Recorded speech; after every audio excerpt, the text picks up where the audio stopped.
In recent years, there's been an explosion of information all over the internet about bullying, and it's all about kids. Workplace bullying is the bullying that takes place among people who are physically adults, and it is wholly different from childhood bullying in both manner and intent. As a result, workplace bullying remains a phenomenon that is very poorly understood. I'm not an attorney, but I'm pretty sure that before you can legislate or regulate a problem, you have to define it first. There are laws against childhood bullying because it's so easy to define. On the schoolyard playground or in the middle school lunchroom, the one who is bullied is usually the child who is different, the one with red hair, the one who is heavy, the one who is the only person of color, etc. Children are sloppy and artless. They do and say things that get them into trouble. Most childhood bullying consists of physical violence, slapping, hitting, kicking, punching, shoving, pinching, and name calling. You're fat, you're stupid, etc. That's not how workplace bullying works at all. When most people think of workplace bullying, they envision some sort of overbearing, aggressive boss calling his quivering, codependent subordinate on the carpet in front of his desk in his office and proceeding to verbally berate her. There is no yelling and screaming here, people. Workplace bullying is a form of narcissistic abuse.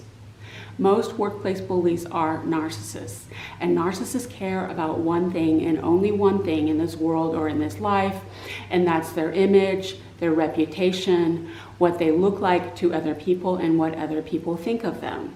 Workplace bullies may be completely lacking in any sort of spiritual knowledge, awareness, or wisdom, but they are not stupid. They will never do or say anything that can get them into trouble, get them fired, or worse, get them arrested. The whole point of workplace bullying is that it needs to be as subtle, indirect, and passive-aggressive as possible, so we can never get back to the bullies and the bullies can never be called on their behavior. There are no laws against workplace bullying, and I do not have hope that there ever will be. The most common workplace bullying technique among the 20 that I have identified is gossip, otherwise known as the narcissistic smear campaign.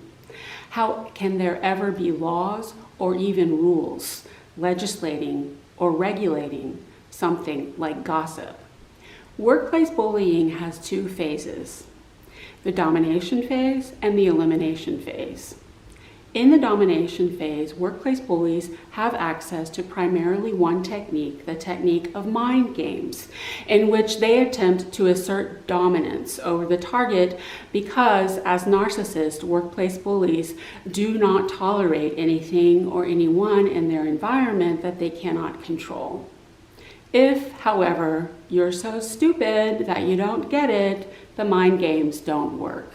So workplace bullies have to move very quickly into the elimination phase. You have to go. In the first half of the elimination phase, called discomfort, the ideal is to make the target so miserable and uncomfortable that he or she voluntarily quits. Because, again, as narcissists who are obsessed with their image, their reputation, what other people think of them, and what they look like to other people, workplace bullies really don't want the paper trail associated with an outright firing. However, if the target is strong, and most targets of workplace bullying are, that doesn't work either. So workplace bullies have to move into the second half of the elimination phase, war. And they will not stop until they get you fired. Again, workplace bullying is a form of narcissistic abuse. So most workplace bullies are narcissists, or at the very least, have narcissistic tendencies. Like workplace bullying itself, narcissism is a phenomenon that remains poorly understood, even by some mental health professionals. Like workplace bullying, in recent years, there has been an explosion of information all over the internet about narcissism, largely due in no small part to good old you-know-who, number 45, His Orangeness, the Duke of Orange, the narcissist in chief. If you ask most people what a narcissist is, they will respond, someone who's full of himself, in one of those empty phrases we have in English that don't mean anything. These days, people use the term narcissist for anyone they don't like. A narcissist is not that guy at the gym who likes to take selfies of his guns in the mirror for Instagram. That guy could be a very loving and giving partner and parent. We don't know. There is absolutely nothing wrong with liking the way that you look. In fact, if more people did, there would be a lot less bullying in the world. We don't get to call people narcissists just because they have an active Instagram account. A psychologist will tell you that a narcissist is essentially an insecure person. However, the profession of psychology is so slavishly dependent on acceptance from mainstream academia that it rejects all spirituality outright. Psychology is all very well and good, but without spirituality, we can only go so far. When we choose to look at things from a spiritual perspective, we can always see something deeper going on. I argue that a narcissist is, at the core, a dead soul. Almost 100 years before Freud, Nikolai Gogol was already telling us about narcissists. Psychologists will tell you that the overriding characteristic of narcissism is insecurity. I argue that it is emptiness. When you are sitting in the same room with a narcissist, you are standing on the precipice, looking out over the abyss, the void, the black hole. If you are not prepared for that emptiness, it will freak you out.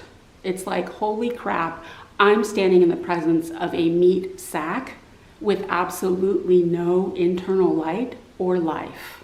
A narcissist is a dead and empty soul with no real internal life or self that is completely and permanently disconnected from spirit. A lot of people think that narcissists love themselves. Nothing could be further from the truth. Narcissists absolutely hate themselves. This goes way beyond low self-esteem. This is all-consuming self-hatred. You and I may suffer from periodic low self-esteem. I gained weight, I said something stupid, I was late, but we get a good night's sleep and then we bounce. We don't walk around hating ourselves. The narcissist hates himself so much that he has actually killed off the original self and substituted in its place a false self, a false narrative, otherwise known as the narcissistic ego. The narcissistic ego is whatever the narcissist believes to be true about himself and demands that you believe too, and it's always superlative. He's the funniest guy in the room, he's the smartest guy in the room, she's the hottest, the sexiest, the most attractive, the most beautiful, and my personal favorite, she's the best Christian to ever walk the face of the earth. The reason that narcissists keep trying to shove this stuff down our throats is that it works with most people. If she runs around the workplace all day, every day, telling everyone that she's the world's best Christian because she goes to Bible study on Wednesday nights, people believe her. There's just one small problem. You don't. And the reason you're not buying it is the narcissist doesn't really believe it either. Another one of my theories about workplace bullying is that it is the abuse of empaths by narcissists. Most often the target of workplace bullying is an empath, or at the very least a highly sensitive person, HSP. A workplace bullying environment looks a lot like a high school, with cliques and popular kids and mean girls and nerds and loners, but what it really is a dysfunctional family. And in a dysfunctional family, most often the child who gets the most abuse is also the the most sensitive child, usually the youngest. Just like workplace bullying and narcissism, the term empath remains poorly understood. An empath is not a nice person, for Pete's sake, people. Some of them can be quite nasty because they're so defensive. An empath is someone who experiences other people's emotions as though those emotions are his or her own. This is borderline psychic. And an empath poses the greatest threat to the narcissistic ego because an empath can see right through the mask. Just like workplace bullying, narcissism has phases. In fact, it has 3: love bombing, devaluation, and discard. If you are a target of workplace bullying, you didn't fall for the love bombing. You didn't buy the narcissistic ego. So workplace bullies as narcissists move on to the next phase. Workplace bullying is the devaluation phase of narcissistic abuse. And the ultimate goal is discard. If you are a non-narcissist, by now you have learned to get what you want from God. You co-create together with the universe for the life you want. Because narcissists are completely and permanently disconnected from spirit, they can't do that. So they have to run around all day, every day, trying to source everything they want outside of themselves, exclusively from other people. And that is called narcissistic supply. The narcissistic ego is a false narrative. It's a flimsy, fragile, unstable personality structure and a house of cards. So it demands constant supply. Narcissistic supply can be twofold. It can be positive: attention, approval, validation, recognition, awards, applause, accolades, acclaim, esteem. But if you are an empath, you see right through the mask, so you don't grant positive supply. When narcissists cannot source positive supply, it turns real ugly real fast. Negative supply is basically hurting other people, and that is devaluation. Narcissism is characterized by many things, but one of those things is a lack of boundaries. Other psychiatric conditions may have poor boundaries. Narcissists have no boundaries. If you're not used to that, it will blow your mind. Workplace bullies' boundaries are so bad, they don't even have any physical boundaries. Bodily autonomy is not really in the workplace bullying lexicon, and I would think that would be one of the most basic of fundamental human rights. Inappropriate touching is a major component of workplace bullying. We've all had to work with that disgusting person who runs around hugging other people all day. But as empaths, we speak the language of energy. When it comes to workplace bullying, everything is energy and intent. When my niece smothers my face with wet, sloppy kisses, I feel filled with joy. When a workplace bully touches me, I cannot race to the toilet to vomit fast enough. This is not a warm, caring, and nurturing person. This is a power-obsessed narcissist who uses touch as a means of control because when he was a child, someone taught him that touch equals control. Workplace bullies have no boundaries because their boundaries were violated when they were children. Because workplace bullies have no boundaries, they do not accept or respect your boundaries. In fact, if you try to put up a boundary with a workplace bully, you inflict what is called narcissistic injury. It looks a lot like a pissed cat. And a boundary is the word no.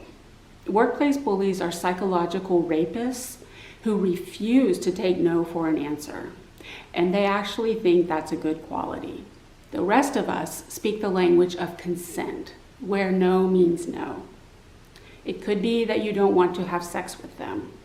It could be that you don't want to be their new best friend. It could be that you don't want to serve as their surrogate mommy or surrogate shrink. It could be that you stood up to them and defended yourself against their unfair criticism. It could be that you pointed out that they did or said something wrong. It could be that you did not allow them to dominate, control, and have power over you when they are not your supervisor. Most importantly, it is that you did not immediately drop to your knees the moment that you met them in sheer awe of their amazingness, because narcissists are always amazing. A lot of targets of workplace bullying ask me, what did I do wrong? Well, it's what you didn't do. You didn't feed the narcissistic ego by granting narcissistic supply. In other words, you didn't give the narcissist what they want. And what they want is never expressed directly. Poor verbal skills are a lack of empathy. As non-narcissists, when we speak and when we write, we think about our audience. We want to be clear and concise so we don't confuse people and we don't waste people's time. If you are a non-narcissist and a non-bully, it's perfectly easy to express exactly what you want. Hey, could you put down what you're doing for 5 minutes and listen to me because I really need you to listen to me right now? Sure, no problem. What's up? Narcissists do something called word salad. This whole elliptical verbal diarrhea of the mouth. If you've ever sat through it, you're like, oh my God, that is literally 5 minutes of my life I will never get back. Highly intelligent and educated people who may be bilingual, who cannot string together a single articulate, coherent, or grammatically correct sentence in any language. Instead of articulating exactly what they want, narcissists expect you to read their minds. If you're going to have a relationship with a narcissist, better dust off your crystal ball. Workplace bullies, as narcissists, do not articulate what they want because they don't have any empathy. And workplace bullies do not articulate what they want because everything they want is abject nonsense. Hey Claire, I need a camera for my computer because I'm going to do a Zoom webinar. That is a legitimate need. Hey Claire, I want to have sex with you even though A, I'm already married, B, I weigh well over 300 pounds, and C, we're not even batting on the same team. That is not a legitimate need. A lot of what workplace bullies want from you may be in direct violation of your morals and even the law. Having extramarital affairs with married men. Engaging in vicious, mean-spirited, and malicious gossip, commiserating and trauma bonding with them in their little woe is me pity party, organizing whole conversations around your hair, your clothes, your shoes, your bag, and your accessories, divulging intimate details about your sex life, including your partner's size. And I have been hired away from my employer's competitors with the expectation, again, never expressed to me directly, that I would violate my confidentiality agreement by divulging my previous employer's trade secrets. You're like, no, I'm not going to have sex with you because 1, you're married, and 2, you're an 8,000-year-old dinosaur who looks and smells like a mummy. You're too freaking old, dude. No, I'm not going to be your new best friend. No, I'm not your surrogate mommy. No, I'm not your surrogate sister. No, I'm not your surrogate daughter for you to take under your wing and show the ropes. No, I'm not your surrogate shrink. You have a job, go pay for your own shrink. No, I'm not going to sit here and act dumb and passively allow you to train me for a week so you can feel like you have power over me, you dominate and control me when I don't need any training because I already know what I'm doing, because that's a stupid waste of time. No, I'm not going to sit here and talk about my hair, you vapid, superficial twat, because I'm a human being, not an object. And no, I'm not going to do what you tell me to do because you are not my supervisor, and that's not rational. Workplace bullying is effectively one big temper tantrum that spoiled, entitled, narcissistic 3-year-old brats are throwing because they're not getting what they want. When it comes to workplace bullying, to borrow from my girl Tay T-Swizzle, they need to calm down. It's like, why don't you go home, draw a nice hot bubble bath, put on some Mariah Carey, because I am a lamb, I'm a member of the Lamb cook a nice pasta dish, pour a glass of Sauvignon Blanc, and just relax. Like, why don't you relax? And the biggest temper tantrum comes in the form of a verbal or written warning. This is something that targets of workplace bullying really need to understand. If you ever get hauled in for a verbal or written warning, you need to know that, like all workplace bullying, it has nothing to do with your work. This is their revenge. Workplace bullying bosses abuse their power and authority to punish you for the same thing that all workplace bullies are trying to punish you for, and that is the narcissistic injury that you inflicted when you put up a boundary and said the word no. All narcissists are passive aggressive. Workplace bullying bosses love to do what is called making book on you. They stockpile a list of grievances over the course of months and even years that they never address directly with you in the moment. If you ever get hauled in for a verbal or written warning, then brace yourself for a laundry list of stuff from 6 months to a year ago that you never heard about. And just for fun, they will pad it with stuff you didn't do. Yes, they are not at all above completely fabricating false accusations against you. If you know one thing about narcissists, it's that they lie. The old not so funny joke about narcissists is, how do you know a narcissist is lying? His lips are moving. All narcissists pathologically lie because a narcissist is a lie, false self. All narcissists are inherently amoral. The narcissistic ego, again, is a house of cards. It needs a lot of lies to prop it up. Lying is second nature to them. Workplace bullies even go so far as to accuse you of their own mistakes. This is the whole concept of scapegoating. You know the scapegoat, it's a story in the Bible. The scapegoat was an actual goat that the villagers placed all their sins on and then pushed over a cliff to its death, thereby cleansing themselves of all of their sins. How very convenient. Just as workplace bullies have no empathy and no boundaries, they also have zero capacity to self-regulate, so they have to project. If you've ever been in a relationship with a narcissist, you know you are the universal dump master. This person comes home and just dumps. When workplace bullies accuse you of their own mistakes, that's their way of dumping all their crap onto you. They're offloading. And they need to make sure that the verbal or written warning really packs a punch. It has the same objective as all workplace bullying, and that is to make you so upset that you voluntarily quit. Because if you quit, you can't file for unemployment and you don't have a legal leg to stand on. If it gets to the point of a verbal or written warning, these people have already decided to get rid of you. In fact, they've already lawyered up. If you are about to be unemployed, you can't afford a lawyer, and they know that. They're just going through the formalities, even in a state with at-will employment. And they are not above falsifying fake documents to be included in your employment record and submitted in a court of law.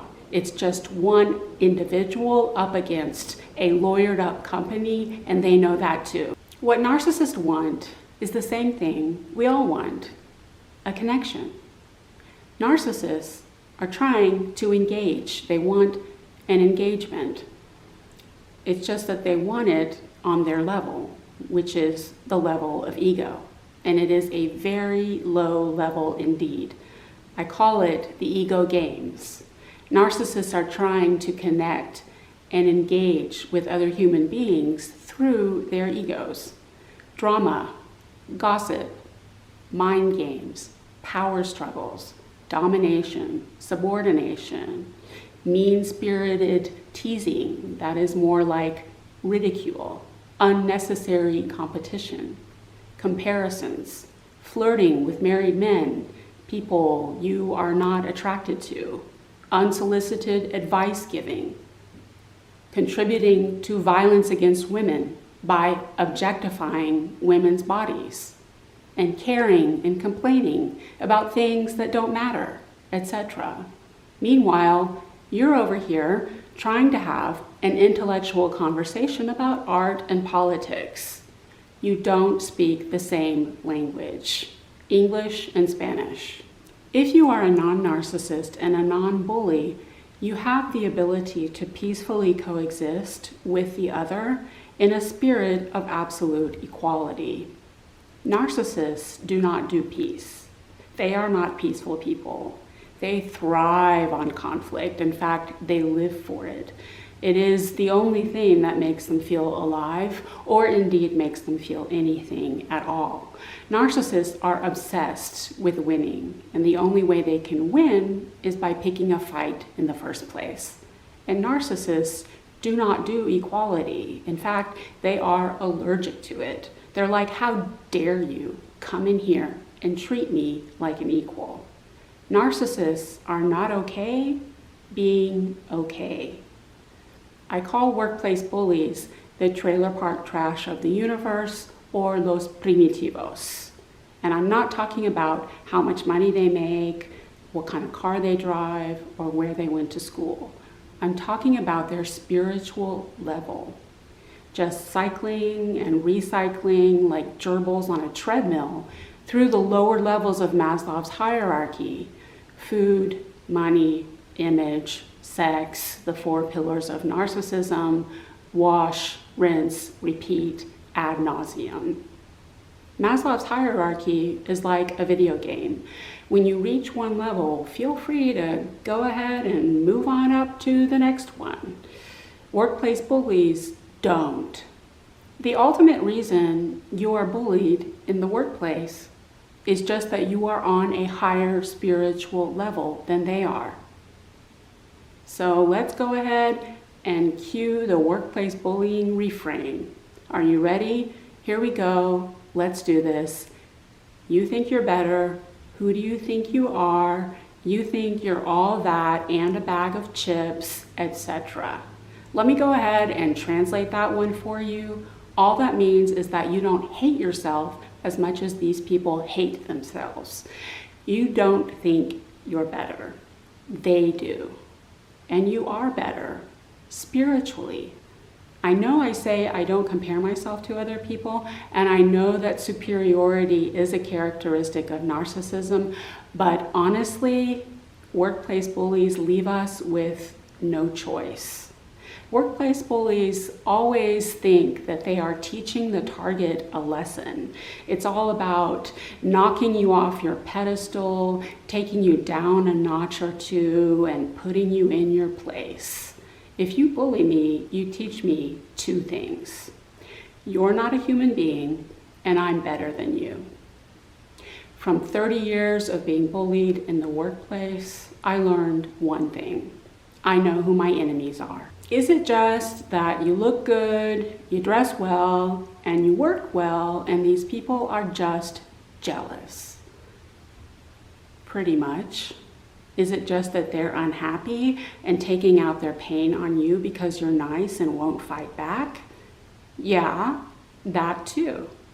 Is it just that you remind them of someone who hurt them? Absolutely. Narcissists really believe that their victims are the source of their original wounding, namely their mommy and daddy. Is it just that these people are just racist? Of course. Another characteristic of narcissism is superficiality.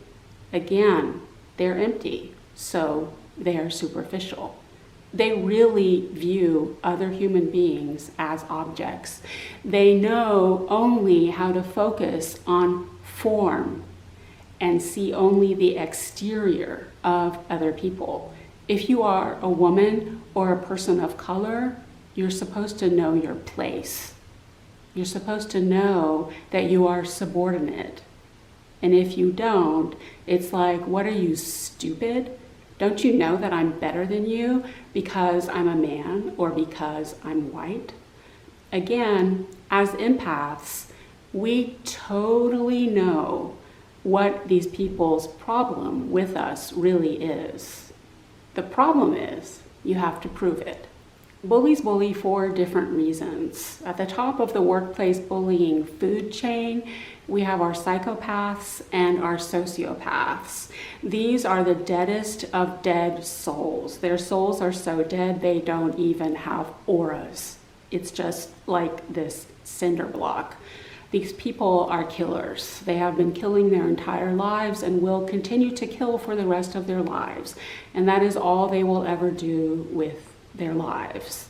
The minute they set foot inside the workplace, it's like, okay, who am I going to kill today? They are more focused on killing than they are on the actual work. They think that workplace bullying is the job. These are our mocks, Machiavellian types. I have to kill you before you have a chance to kill me. That's how they think.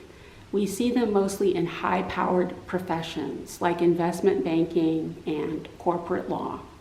Psychopaths and sociopaths target people who are nice because to them, human qualities like niceness, politeness, decency, and civility are all weaknesses that deserve to be punished and destroyed. If you are a nice person in the presence of a psychopath, you might as well put a big target on your head. I don't want you to be scared. I have been bullied by hundreds of people. No, that number is not an exaggeration. And I can count really only a handful who were full-blown psychopaths or sociopaths. And most of them were women. These are women who were raped. They are the victims of childhood sexual abuse, and now they are straight up possessed by Satan. This is Satan's army walking among us.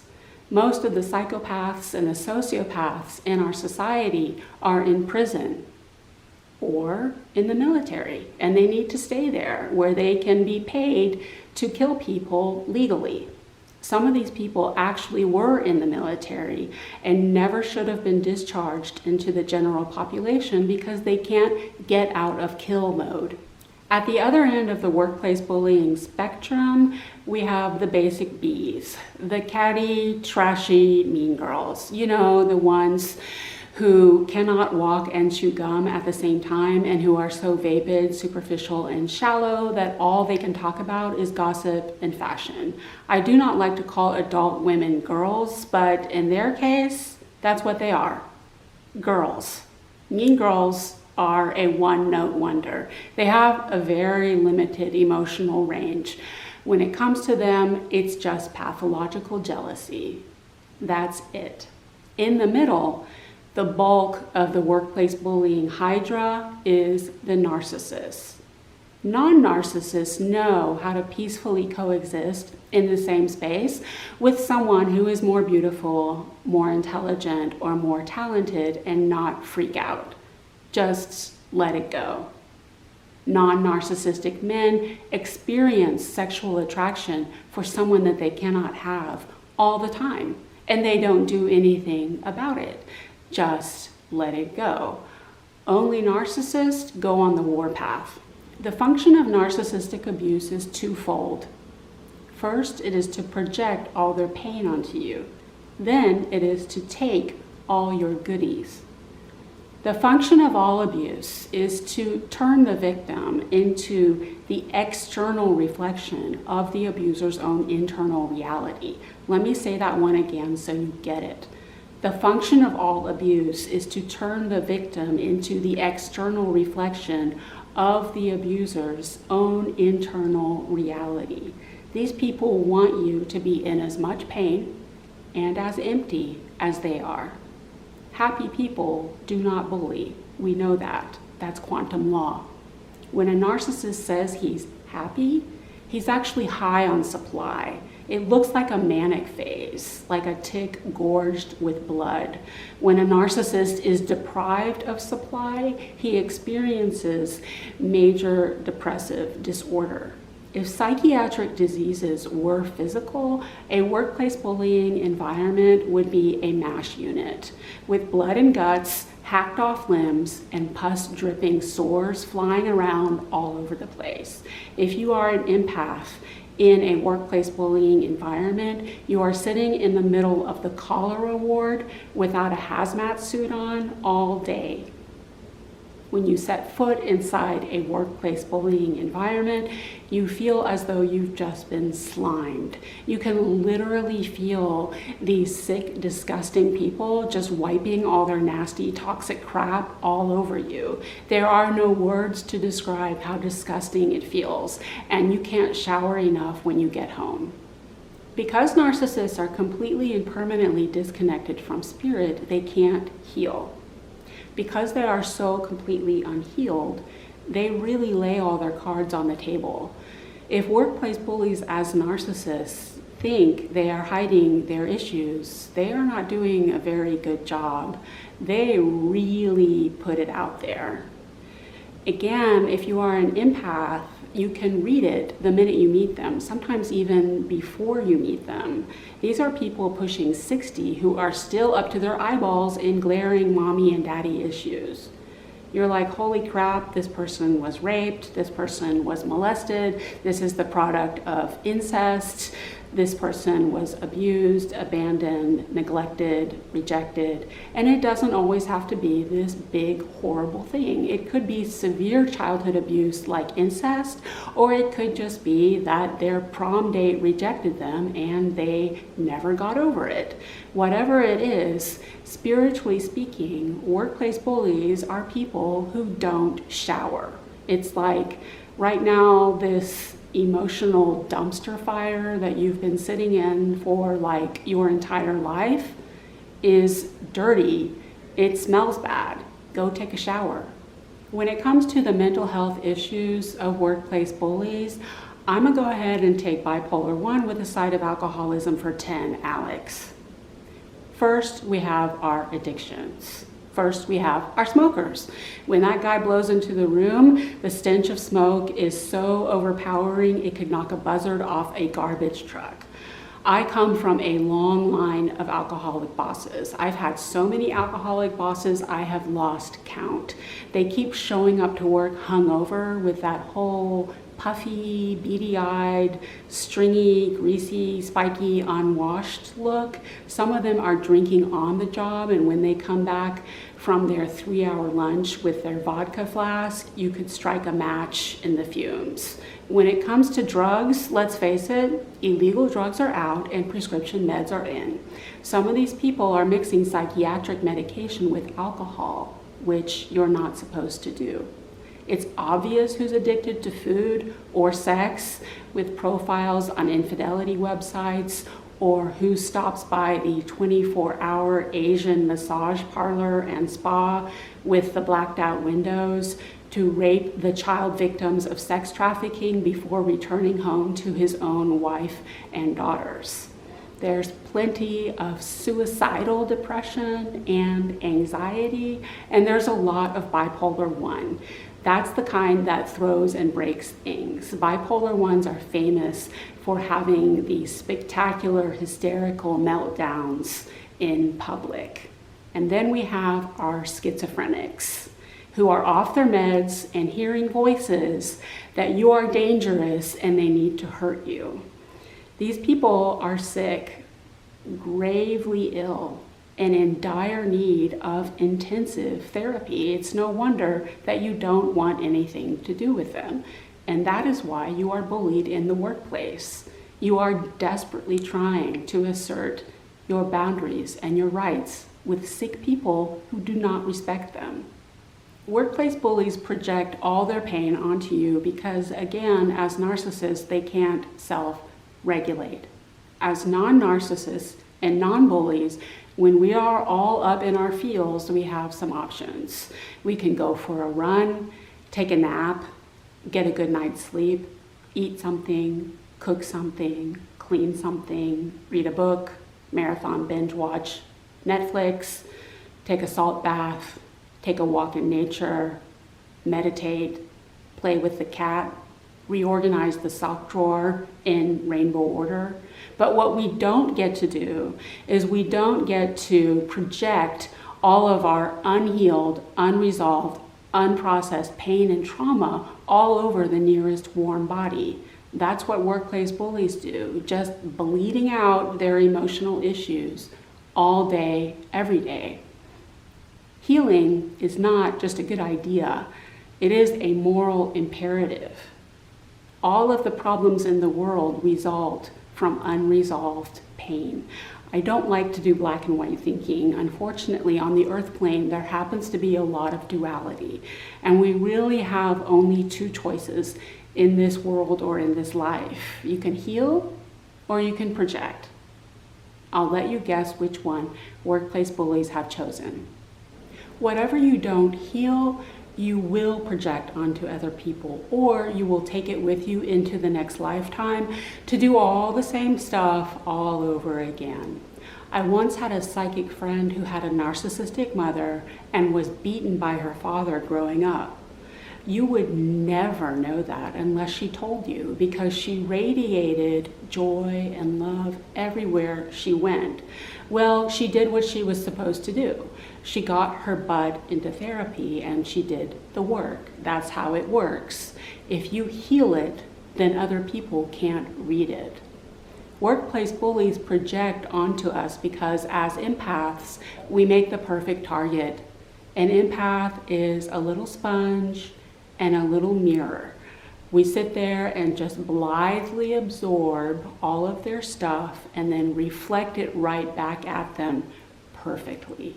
And workplace bullies project onto us because projection is a form of empathy. They want us to feel how much pain they're in.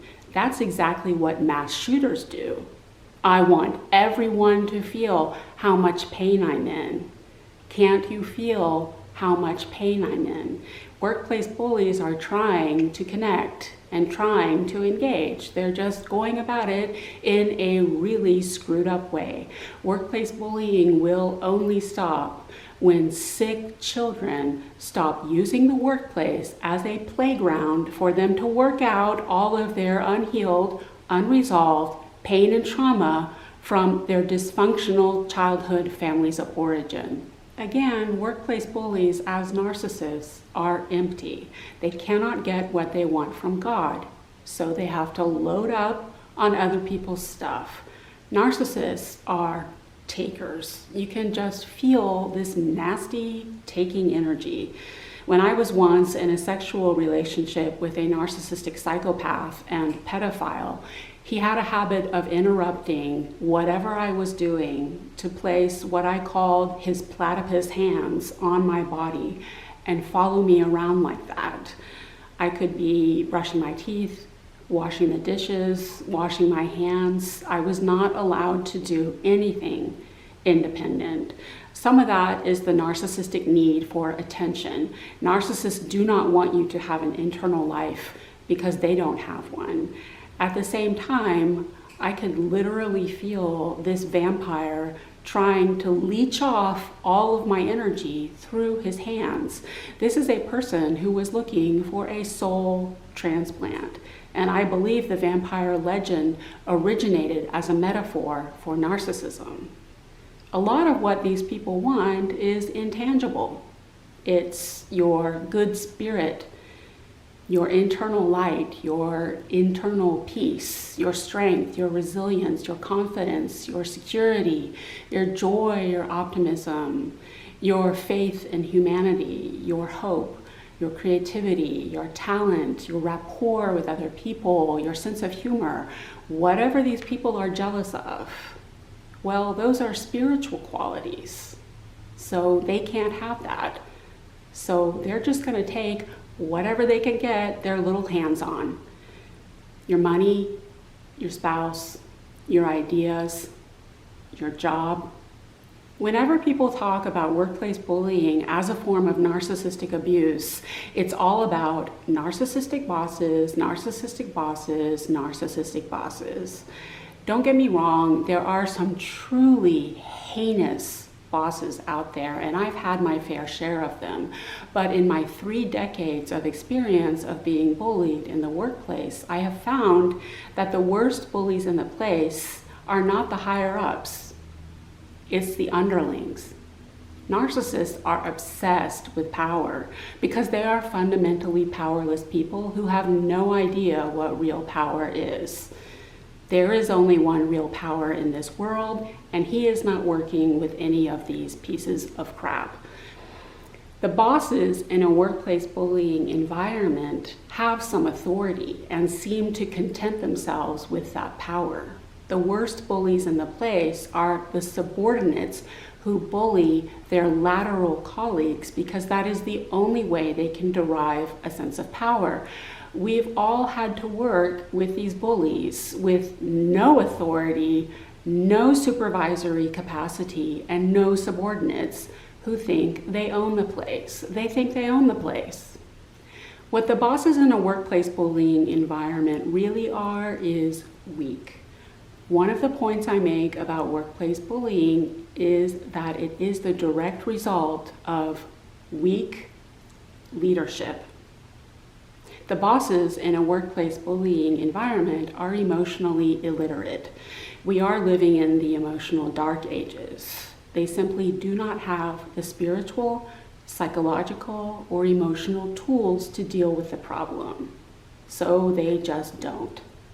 All too often, it just so happens that the bosses in a workplace bullying environment are alcoholics, or they have other dependencies like food or sex or whatever. And they are not the sharpest cheddar on the cheese block to begin with. Their brains are so fried, they can't think straight. My boss at the University of Houston downtown was so morbidly obese, she could not walk independently. And every time I saw her, she was stuffing her face with something. We cannot expect leadership from people who cannot manage themselves. The bosses in a workplace bullying environment are also a friend to all who do both sides-ism. They remind me of old school journalists who back in the day used to get quotes from climate change deniers because, both sides, even though every scientist on the planet universally agrees that climate change is real and it is caused by human activity. When it comes to workplace bullying, there are not two sides. There's just abuse.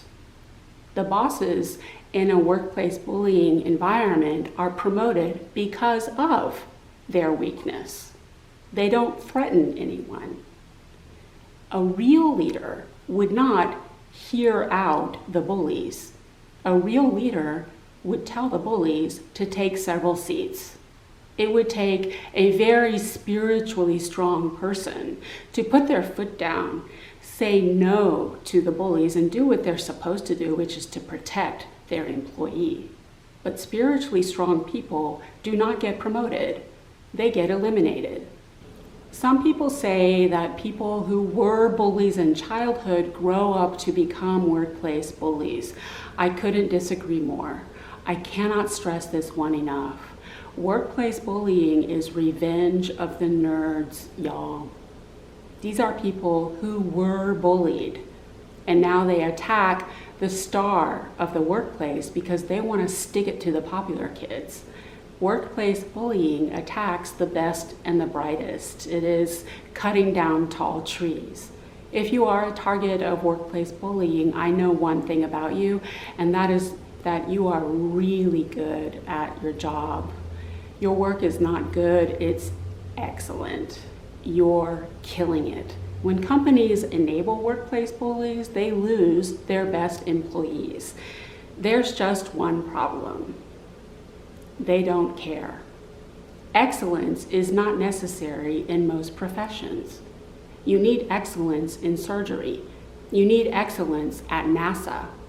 You can't afford to lose excellence when human life is on the line. In most professions, mediocrity will do just fine. You can do things like accounting and engineering and teaching with mediocrity. The mediocre people who are left behind are inefficient. They waste a lot of time, money, resources. Companies choose to just swallow that expense. The organization is functioning. The company is still making money, and that's all they care about. If you said to a business leader, hey, you have a revolving door and your company is hemorrhaging money, they would say, yes, we know, and we don't care. Workplace bullying wreaks absolute havoc on society, on organizations, on targets, on bystanders, and even on the bullies themselves. The ultimate result of workplace bullying is suicide and homicide in the form of mass shootings.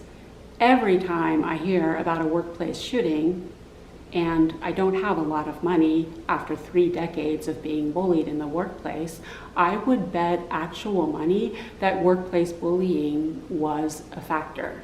Workplace bullying undercuts the productivity of the target in terms of increased mental health and sick days. It is demoralizing to the bystanders who are left behind, which further undercuts productivity. When they see what has been done to an innocent person, they say to themselves, I don't really want to work here anymore, and leave in short order. Workplace bullying is a game of last man standing, like the Agatha Christie novel, And Then There Were None, like rats leaving a sinking ship. It does get to the point that the only people left are the narcissists and their enablers. It's a 2-woman show. The narcissist and the codependent doormat that she wipes her feet on all day. When it comes to the survivors of a workplace bullying environment, I call them the long haulers. And no, I'm not talking about COVID. Number 1, they're not very bright. Number 2, they're not very good at what they do, so they don't threaten anyone. And number 3, they are stage 5 raving codependent enablers who say yes to everything and kiss butt like it's in their job description. Workplace bullying is this whole months and even years long strategic military campaign that entails a colossal amount of time, energy, and resources, and almost all of it is done on company time and company pay. With all the time and energy workplace bullies put into trying to destroy an innocent person, they could end world poverty. Workplace bullies set up email chains and social media groups for the express purpose of trash talking the target, and they use company equipment and time to do so. Workplace bullies expect to be paid while they sit on their butts for literal hours trash talking the target. Once, when I was a teacher at a school, my biggest bully in the place requested that her classroom be moved downstairs next to mine, and then proceeded to abandon her class, put a chair outside my classroom door, and sit there listening in on mine. That's just an example of how workplace bullies neglect their work duties because they're so busy bullying. Again, narcissists are amoral and unethical. The pathological lying they all do is just the tip of the iceberg. They are above the rules and above the law. I argue that workplace bullying is a slippery slope. It is the marijuana, the gateway drug to other unethical and even illegal behaviors. More than once, I've worked in places where the same people who were bullying me were simultaneously cooking the books, stealing money from the company. Their transgressions range from minor infractions like smoking in the office, drinking on the job, and having extramarital affairs with subordinates or sleeping with clients, to selling trade secrets like client databases and outright graft, defrauding the company out of thousands of dollars. If you are a capitalist who cares nothing about the individual lives of human beings, then maybe you can at least care about all the other damage that narcissists do to your company. Workplace bullying does have the capacity to take the whole place out. A lot of these multinational, multi-billion-dollar corporations will survive, and they just become horrible places to work. But a lot of the smaller organizations will not make it. Good riddance. That's what you get for enabling bullies. The effects of workplace bullying on targets are well documented and devastating. In my exhaustive experience of being bullied in the workplace, the effects for me are threefold: financial, physiological, and psychological. Workplace bullying is a form of financial narcissistic abuse. Because I kept getting bullied out of the workplace, I never made enough money.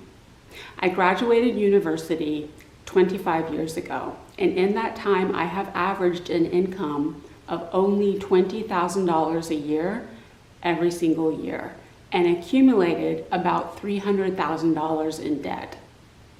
How do I live like that? Not very well. I'm 47 years old. I still live in a one-bedroom studio apartment. I drive an economy car. I was never able to afford a pet.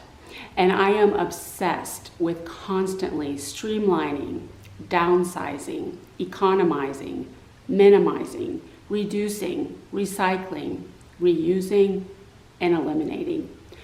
All things related to money are a source of tremendous stress, anxiety, guilt, and shame for me. Workplace bullying does a number on your bank account and your self-esteem. And that's not because of the bullying per se, but because of the money. I come from a culture and a family where it's all about money. What's the second question everyone asks you after they ask you your name? In my country, your self-worth is directly correlated to your actual worth, which means that I felt completely worthless. In my low self-esteem about money, I resorted to years of self-abandoning, self-sabotaging, and self-abusive behaviors, such as having sex with disgusting people that I didn't even like, let alone love, or just associating with people who were not good for me, such as narcissistic and schizophrenic so-called friends.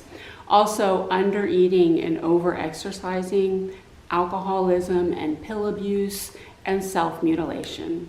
What my habits amounted to was a concentrated effort on my part to not only numb myself, but also to not exist. It was a very logical response. If I was going to be this big a problem for that many people, well, I just wasn't going to exist at all. What I was really doing was surviving. Survival is this liminal space between two worlds. It's like, well, I don't really want to die, but I don't really want to be alive either. And we know that you can only survive for so long before you get CPTSD. I had symptoms of CPTSD, such as agoraphobia and an inability to relax, very common in victims of narcissistic abuse. I also walked around with this paranoia of being bullied, even alone inside my own home with no one else around. I would be frozen, paralyzed with fear if I so much as dropped or spilled something on the floor, for example. Part of the function of abuse is to isolate the victim, and it works. I spent many long years in near total isolation. In my low self-esteem, I didn't feel worthy of even having friends. I would also just check out and shut down emotionally, which I'm very good at because I'm an air sign. As a child, I learned these coping mechanisms very early on. When I was being abused, I learned to just hop on the astral plane and go travel to another planet. There is no such thing as maladaptive daydreaming. It's very adaptive. When we are in our dysfunctional families or our toxic workplaces, we have to be physically present, but we don't have to be emotionally present. There's actually a term for that. It's called empathic shrinkage. When in the presence of negative energy, we just automatically retreat, recede, and withdraw into our own little worlds. What we are attempting to do is to go no contact. There is one way and only one way to deal with narcissists, and that is to do something called no contact. Any therapist worth her salt, if she learns that you're in a narcissistically abusive relationship, will advise you to go no contact. However, if we attempt no contact in the workplace, what's it going to be? You're uncollaborative, unfriendly, difficult to talk to, difficult to work with, just don't get along with the others, don't play well with others, blah, blah, blah, etc. What we are really doing is spiritual no contact. Before I ever heard the term no contact, I was already doing this with sick people. It's just like your soul attempts to put distance between you and the other person. It is a self-protective mechanism. We become aloof, which is the opposite of friendly, which is why people accuse us of being unfriendly. And that detachment makes the bullying worse because narcissists demand attention at all times, which is why introverts are more likely to be bullied. I disagree that I am a natural introvert. I have a 5th house sun. That's the Leo house, which is a very extroverted sign. And when I was a child, my favorite color was yellow. But after 45 years of hardcore narcissistic abuse, I have been pushed so far inside myself that at this point, you could not get me outside of myself with the jaws of life. Narcissistic abuse is so severe, it can even damage your physical health. Some of us in the narcissistic abuse recovery community marvel at how many victims of narcissistic abuse get cancer. They are probably empaths, and that is probably the literal physical manifestation of what Eckhart Tolle called the pain body. It is the negative energy that they absorbed from other people. For most targets of workplace bullying, the physical side effects are twofold: sleep disturbances and digestive problems. Either you have trouble falling asleep or you wake up in the middle of the night and it can take as long as 4 hours to get back to sleep.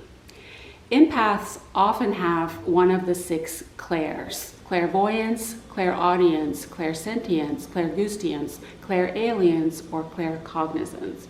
As a precognizant, clairsentient empath, I literally process other people's emotions through my physical body, usually the digestive tract, which is just as disgusting as it sounds. Suffice it to say, I know where every toilet is within a 10-mile radius. The gut, after all, is called the seat of emotion. Ultimately, chronic workplace bullying just results in this overall diminished, impoverished quality of life. I am borderline and bipolar.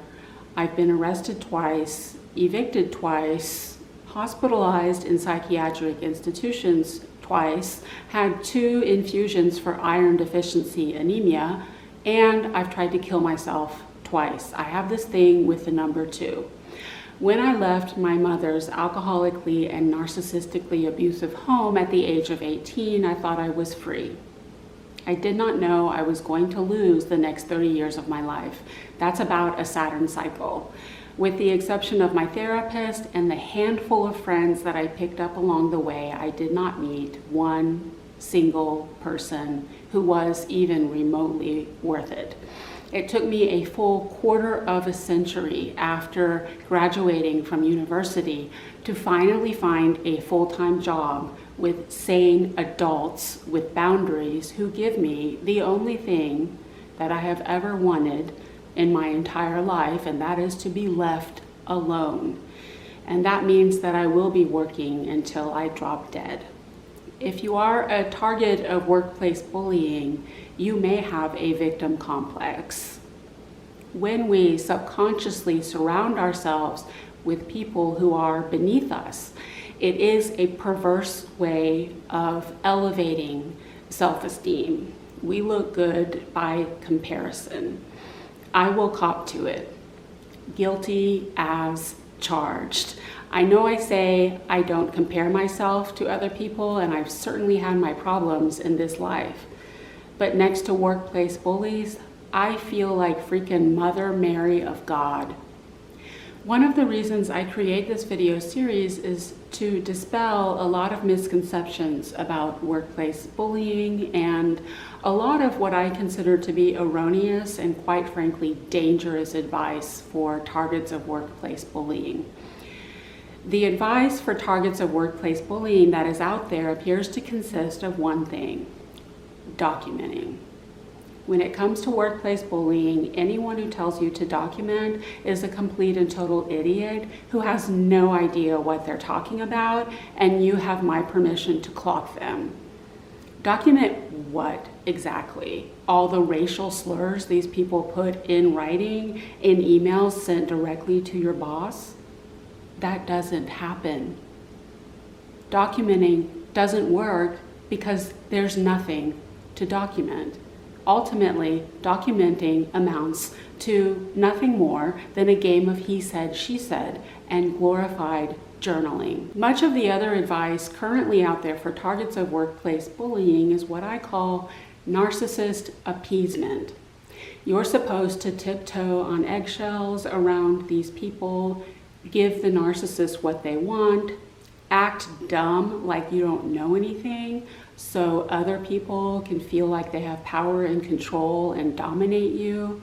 You're supposed to passively allow people to train you when you don't need any training because you already know what you're doing.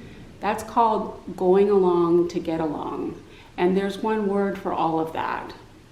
It's enabling. Voluntarily dimming your light so other people don't feel intimidated is not compassion. It's enabling. The real pandemic afflicting humanity is narcissistic abuse. And the reason it continues to exist is enabling. And literally the stupidest advice for targets of workplace bullying is to quote unquote fight back. This whole culture is full of horrible messages like you have to play the game, dog eat dog, fight fire with fire. If you can't beat them, join them. And if you're not part of the solution, then you're part of the problem. That's exactly how workplace bullies think. This is not the schoolyard playground, people. In school, you punch the bully, you both get in trouble, but you teach the bully a lesson and the bully leaves you alone. I will Venmo $100 to anyone who has evidence of fighting back that did not get them fired. Again, narcissists thrill to a fight. The one thing that workplace bullies really want is a fight with the target. Some of these people want to get physically violent with you. And some of them have rape fantasies. If you have any response at all to the bullying, it could be just a look or just one word. They are like game on. It's all about dragging you down to their level. This whole culture is also full of advice to speak up, speak out, speak your truth, speak truth to power, etc. When it comes to workplace bullying, that is literally the worst thing you could do. I cannot stress this one enough on this channel. Human resources is not your friend. It isn't even human. Human resource professionals amount to absolutely nothing more than glorified gossips. Human resources exist for one reason and one reason only, and that is to protect the interests of the company. They don't give a crap about individual human beings. I have long thought that they should just fold the human resources department into the legal department and be done with it. Alternatively, they could pay tribute to the mafia to cut off people's fingers when they get out of line. If you so much as mention the word bullying, you better brace yourself for gaslighting that is so crazy making it will make your head explode like something out of The Exorcist. You're toxic, negative, angry, unhappy. You're a bad apple who just wants to stir things up. You're a tattletale, a whiner, and a baby who's causing trouble. You're quiet, in a bad mood, bringing everyone else down. You're unfriendly, uncollaborative, difficult to talk to, difficult to work with, don't get along with the others, don't play well with others. And this one deserves a drum roll. Are you ready? Here we go. Let's do this. 3 words. You're too sensitive. It is character assassination. That's what workplace bullies do. When workplace bullies want to hurt you, first they attack your physical appearance, especially if you are a woman. And that's a fair assessment because most women are insecure about how they look, because this entire society depends very heavily on people's insecurity about how they look, so that they spend money on stuff that they don't need to fix the problem they didn't know they had. When that doesn't work, they attack your personal habits, and that includes your work ethic. Finally, they attack your character. It's so predictable, I could time my watch by it. When workplace bullies whip out the unhappy accusation, let me go ahead and translate that one for you. It's wishful thinking. That one is straight out of the narcissist playbook. They drive you crazy and then call you crazy. They make you unhappy and then turn around and go, "You're unhappy," as though it's a character flaw. Narcissists are disgusted by other people's happiness. They are literally allergic to it. These people do not want you to be happy. They want you to have a psychotic break. They would love to see you curled up on the ground crying right in front of them. If you are genuinely happy because you're just happy to have a job after so many months of unemployment, you want to know what it's going to be? Let's cue again the workplace bullying refrain. You think you're all that. Who do you think you are? You think you're better.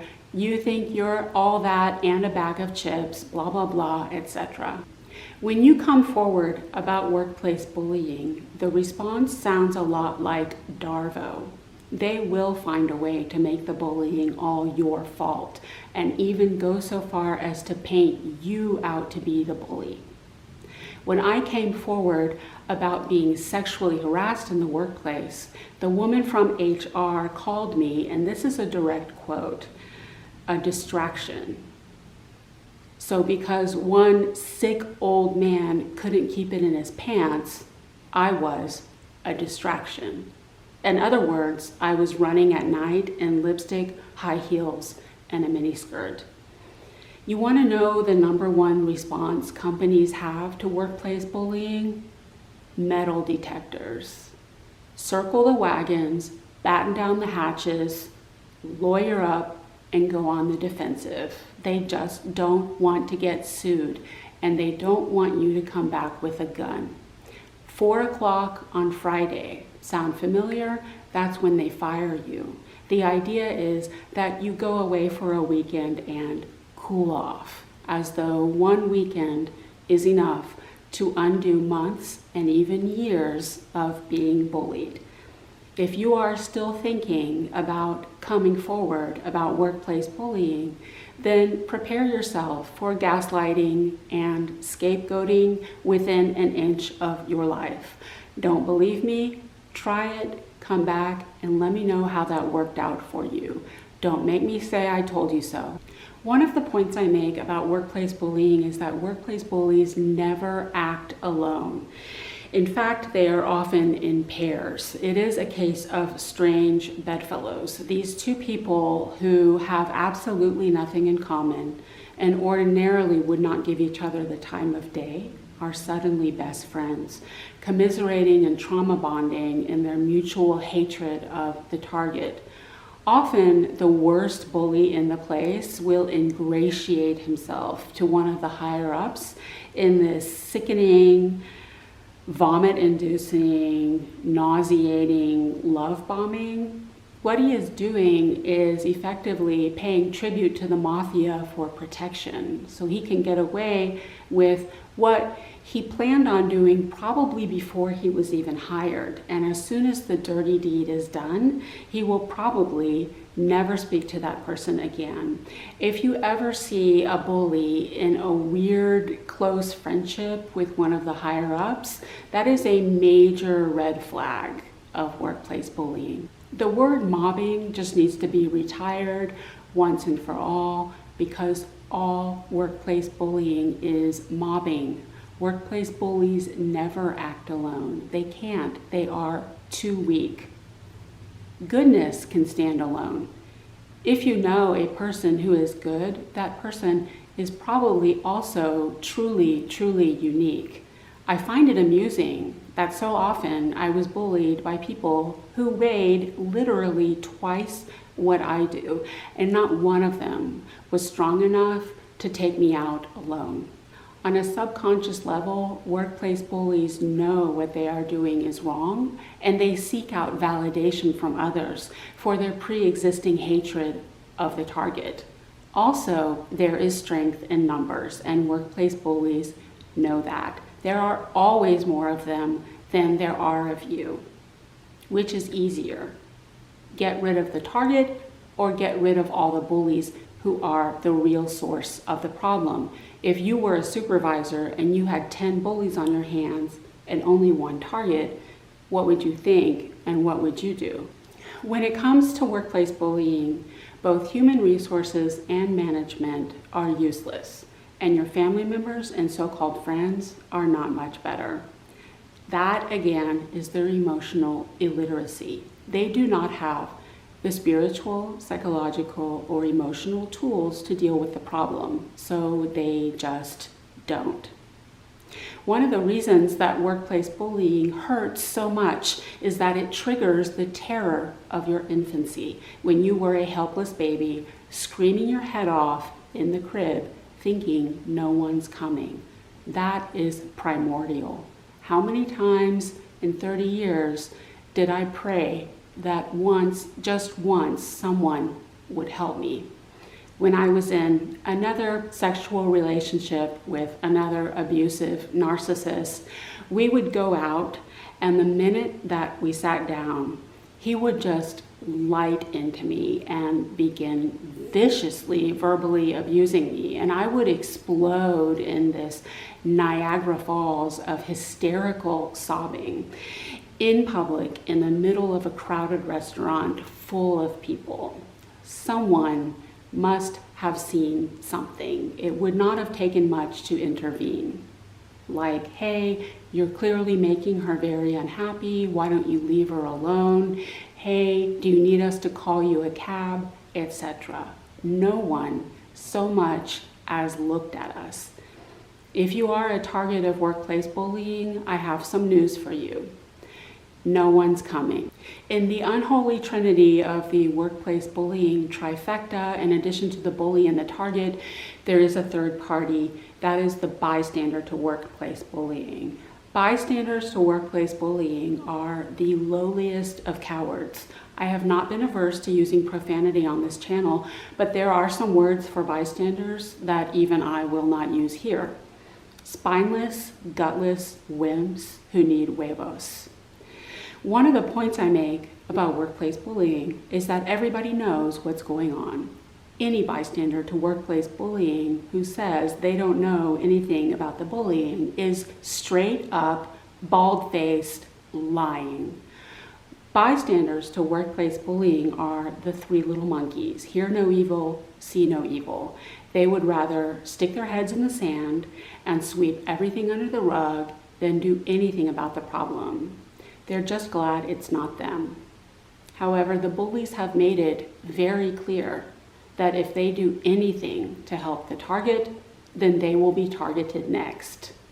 Joke's on them, because indeed they will be next. Another one of my theories about workplace bullying is that it is an addiction. Workplace bullies are addicted to bullying, and they are addicted to the target. You can see them literally get high off of it. If a workplace bully, for example, can get in a particularly juicy zinger at the target's expense, which is also totally not funny, they light up like pinball machines, like little kids on Christmas morning, like with the glee and delight of the 3-year-old children that they really are before skipping off merrily into the sunset. There is one problem. Because the ultimate goal of workplace bullying is to eliminate the target, when workplace bullies do that, they effectively flush all their drugs down the toilet. Workplace bullying is their narcissistic supply. A narcissist cannot go without supply any more than you can go without air to breathe. So they have to line up a new source of supply in short order. Fresh meat, fresh blood. I wonder who the bystanders to workplace bullying think that will be. If you are a target of workplace bullying and you have been eliminated from the workplace, then clutch your pearls, pop your popcorn, sit back, and enjoy the show, as all the people who never lifted a finger to defend, protect, or support you drop like flies.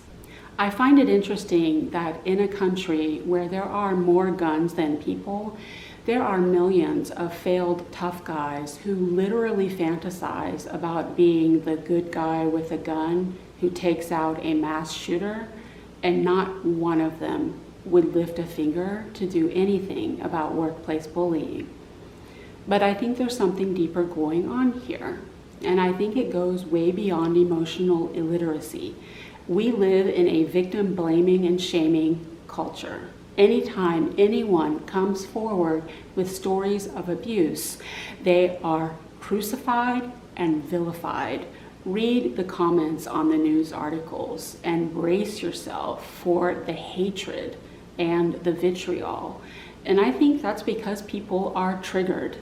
As targets of workplace bullying, we need to remember that we are turning for help to people who have their own unhealed, unresolved pain and trauma. There's actually a term in psychology for that. It's like, no one listened to me and no one helped me when I was abused. So I'm not gonna listen to you, and I'm not gonna help you either. If you can't depend on human resources, management, bystanders, family members, or even friends, what can you do about workplace bullying? Well, according to the New Age, you're supposed to eat your organic, locally sourced, raw vegan diet and drink quality water. Spend time in nature, get up at the crack of dawn to meditate and do yoga, walk around muttering positive affirmations to yourself all day like a crazy person, make a vision board, and my personal favorite, don't forget to journal. You know, do things you enjoy doing. As for me personally, I like to turn a blind eye to all the problems of the world because that's how I stay happy, happy, happy. Good Lord. I guess that's about the best that we can expect from a superficial Cartrashian society that Papa Francisco rightly called a disposable culture of false positivity, where people equate happiness with feeling good and call it a day. What all those amount to is Band-Aids. It's true that the opposite of narcissistic abuse is self-care. What does that mean? Does that mean that I lounge on a divan all day, getting massages and mani-pedis and being fed peeled grapes by an Adonis slave who looks like Eric Bana while I marathon binge watch telenovelas on Univision? When it comes to self-care, a lot of people can't get out of the 3D. Self-care is so much more than diet and exercise. Look, if you've ever been through narcissistic abuse, you know that it is no joke. Narcissistic abuse causes trauma, and trauma causes brain damage. Diet and exercise do not even come close to the real, deep, hard inner work you're going to have to do to heal for real from narcissistic abuse. If you're like me, you've noticed that victims of abuse are always held to a higher standard than the actual abusers. How many times have we been told to be the bigger person, take the high road, just forgive, and try to have compassion? If someone talks to me about forgiveness or compassion one more time, I'm going to be homicidal. No one likes the F word. I do not sit on my high horse and preach the forgiveness gospel. Do I forgive people who literally tried to kill me? Let me think about that for a second. No, I don't. The greatest injustice of abuse is that we are the ones who have to spend thousands of dollars and decades in therapy to clean up other people's messes, while the narcissist waltz away scot-free into the sunset without paying a dime or lifting a finger to do any personal growth or self-development. Narcissists are insecure, immature, juvenile, infantile, vapid, shallow, superficial, nasty, mean-spirited, and cruel. But their greatest crime of all is that they're boring. Narcissists are cookie cutter. One of the points I make about workplace bullies is that they are all exactly the same. I've been bullied by men, women, old, young, black, white, gay, straight, you name it, in dozens of different workplaces and different industries. It doesn't matter. Workplace bullies are all the same because they're all working for the same employer, if you know what I mean. The ultimate intent of workplace bullying is to separate you from your income, which is your ability to survive at all, which could result in your literal physical death. In other words, workplace bullying is an attempted murder. And last time I checked, murder is evil. Workplace bullying is literally a matter of life and death. And I think that is as serious as a heart attack.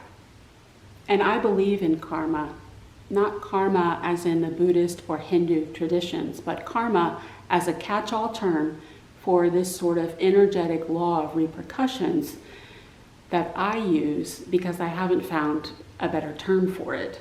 It's like a boomerang. What goes around comes around. You get what you give, like the songs say. You receive the energy and the intent that you put out there. Some people say that narcissists don't get their karma. That's because those people are focused on the superficial, external trappings of this 3D reality. Yes, some of these people may remain employed with houses and cars and even families, but there is no way workplace bullies can do as much evil as they do in the world without facing some sort of repercussion. Narcissists are getting their karma every day. They are the ones who have to live with that cataclysmic, all-consuming emptiness and self-hatred. and that constant need for validation, attention, approval, and supply to fill the void within, and nothing is ever enough. Ultimately, workplace bullying is the energy of death. That is the energy that workplace bullies are messing around with, and that is exactly what they will receive. Do narcissists change? Well, it depends on the narcissist. Narcissism is on a continuum, and there are different kinds of narcs. There's grandiose narcs, malignant narcs, covert narcs, somatic narcs, altruistic narcs, benign narcs. Some of these people need to just grow up and get a life. Anyone who has ever dealt with a narcissist has complained that they feel as though they're dealing with a 3-year-old child. It's just like this 5-year-old adult who throws his lunch at the White House wall. Your narcissistic mother is 80 years old, going on 3. Some of these people are so far gone, they are the spiritual equivalent of a total. The universe is just like, yeah, we're just gonna scrap this one. Some of these people could go meditate on world peace in an ashram in India for 10 years, and it wouldn't do them a lick of good. For the rest of their lives, they will look back on bullying you as their life's greatest accomplishment. That's because workplace bullies never really do anything else with their lives. When they are 90 years old, they will be rolling their wheelchair around the nursing home, ranting about that witch who thinks she's better because her dentures are whiter than mine. The whole point of the whole thing is to not let ugly people make you as ugly as they are. Workplace bullies have missed that point. They missed the point of the whole thing. They are living what I call throwaway lifetimes. It's a waste. And they're going to be right back around in the next lifetime to do all the same stuff all over again because they have refused to learn anything. You play stupid games, you win stupid prizes. Workplace bullies may have won the battle, but they have lost the war. Ultimately, they are to be pitied. Poor things. It is not about fighting back, speaking your truth, or even forgiving. It is about becoming the anti-narc and the anti-bully. I find it interesting that when I wrote my essay on workplace bullying, I initially wrote it about workplace bullying in schools. Narcissists and workplace bullies are our greatest teachers. They just have no idea what they're really teaching us. They teach us everything about how not to be in the world. When I was a young woman, I was surrounded by women that I call the negative role models. I had no idea who I was, but I knew I was not supposed to be like that. Don't be like Andy, like Betsy, like Marcia, like Martha, like Ananka, like Marisa. May God have mercy on my soul if I ever turn out like that. A narcissist is a dead, empty soul and a no self with no connection to God. No integrity, ethics, values, or morals. No boundaries, no empathy, no capacity to self-regulate, and no self-awareness. Who is so weak and insecure that he is inflamed and incensed by the slightest hairline trigger, who is obsessed with power, domination, and control, who does hierarchical thinking, who is obsessed with unnecessary competition and comparisons, who is vapid, shallow, and superficial, and who is full of pathological jealousy and rage. All you have to do is take all of that and become the opposite. Flip it. A narcissist is a no self. Do you know who you are? What is your identity? Who are you without your job, your career, your money, your possessions, your house, your car, your nationality, your politics, your religion, your race, your language, and even without your friends and family? Without all of that, who are you? Narcissists have no internal life. Once when I was running in the park, a man spoke to me. For some reason I heard him, so there must have been a lull in my music. And he said to me, "You're just completely in your own little world, aren't you?" To this day, I remember that as the greatest compliment anyone has ever paid me. What is going on inside your beautiful internal world? Narcissists have no connection to God. How do you have evidence of your connection to God in your daily life? Is it in your creativity, your service to others, the time you spend in nature? Narcissists are inherently amoral. What is your belief system? What is your value set? Narcissists do hierarchical thinking. Do you know how to peacefully coexist with all other human beings in a spirit of absolute lateral equality? Narcissists are inherently superficial. Do you know how to look past all external labels and connect with other human beings on a purely spiritual level? And narcissists are pathologically jealous. How have you been jealous? That's a tough pill to swallow. Do not ever be jealous of anyone. Jealousy is the spiritual equivalent of smoking 10 packs a day, every day for 30 years. It is spiritual cancer. Jealousy is a lack of gratitude. If you focus on what other people have, you don't focus on what you have. If you do not express gratitude for your blessings, then God takes them all away from you. People who are jealous should be prepared to lose everything.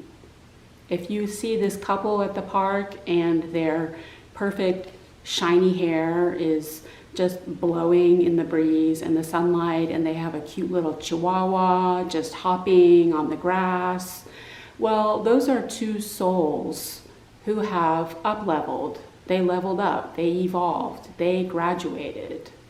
Do not ever be jealous of other people's blessings.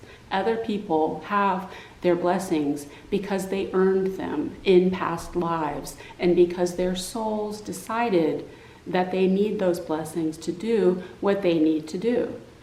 In other words, it's none of your business. I disagree with the "it gets better" movement. It doesn't get better. In many ways, it gets worse. Because as you evolve spiritually, you get stronger, and it takes more bullying to take you out. It doesn't get better. You get better. You become the anti-narc and the anti-bully. You want to win? That's how you win. That's all you have to do. The whole history of the world is the weak trying to dominate the strong. We know that. All of it. The Crusades, slavery, the Holocaust, the genocides, the extermination of the indigenous peoples of the earth. All of it. Weak people trying to dominate strong people. Men trying to dominate women. Whites trying to dominate people of color. History teaches us there have always been these dark souls, low-level spirits, and low vibrational people just slithering around among the rest of us. We've all met these people who have made this whole career out of hurting other people. It's like, dude, you do absolutely nothing with your life except hurt other people. I call them the dogs of karma. I believe they were placed here for that express purpose, and they're just doing their job. All kinds of people are walking around right now with heart disease, and they don't know it because they don't have any symptoms. If the wound doesn't hurt, you don't know it's there. Narcissists exist to smash us on our worst insecurities so that we wake up and finally heal them. The reason workplace bullying hurts so much is that it hits you right on your worst survival program. It's like, oh my God, I'm not going to make it. That's because in past lives, you didn't make it. You got taken out. Workplace bullying exists because the universe is trying to get you to heal that wound. Other people who are not bullied in the workplace are not working on that wound. They're working on other programs. Fear of abandonment, fear of betrayal, fear of being trapped, fear of scarcity, fear of being alone, whatever. You got tasked with the big one. Fear of death. Ultimately, workplace bullying is trying to get you to make peace with death, with dying, with your own mortality, until you finally submit and surrender to God's loving embrace, safe and secure in the faith that the universe has your back and that you are always protected, supported, and taken care of, no matter what. It is the ultimate test of faith. Do you have that faith? I spent 30 years of my life living 1 millimeter off death, never sure if I was going to be able to survive or not. I still have my pills just in case, and maybe 3 times the charm. I could die tomorrow and be in perfect peace. Mission accomplished. I checked off my bucket list because I have proven to myself that I am a good person. And that is truly the only thing I ever wanted.